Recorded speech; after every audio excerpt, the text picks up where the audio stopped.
হেই everyone, so আজকে আমি খুব একটা নতুন জায়গায় যাচ্ছি। জায়গাটা আমার জন্য তো খুবই নতুন, তোমাদের অনেকের জন্য হয়তো জায়গাটা খুবই নতুন, কারণ এই মন্দিরটা বেশি দিন হয়নি যে ওপেন হয়েছে। বাট মন্দিরটা কিন্তু ইন্টারনেটে বেশ ভাইরাল। হ্যাঁ, আমি সেই ভাইরাল পৈলানের মন্দিরের কথাই বলছি, যে মন্দিরটা এখানে অনেকে নতুন মন্দির বলেও চেনেন।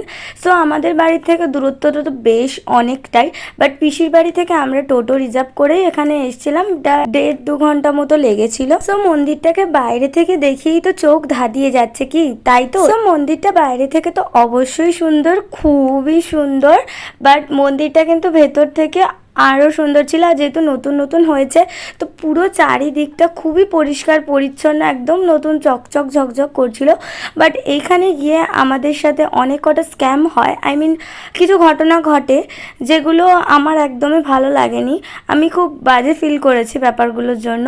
সো সেই ঘটনাগুলো আমাদের সাথে আসলেই কি ঘটেছিল সেটা জানার জন্য ফুল ব্লগ আমি অলরেডি আপলোড করে দিয়েছি চ্যানেলে।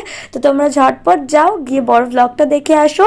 আর আমাকে কমেন্টে জানাতে একদম ভুলো না যারা যারা এই মন্দিরটা দেখেছো, মন্দিরের ভেতরে মেন কি কি ঠাকুর ছিল, আর তোমাদের পুরো মন্দিরটা কেমন লেগেছে। সো চলো, দেখা হচ্ছে আবার নতুন কোনো মিনি ব্লগ নিয়ে। বাই।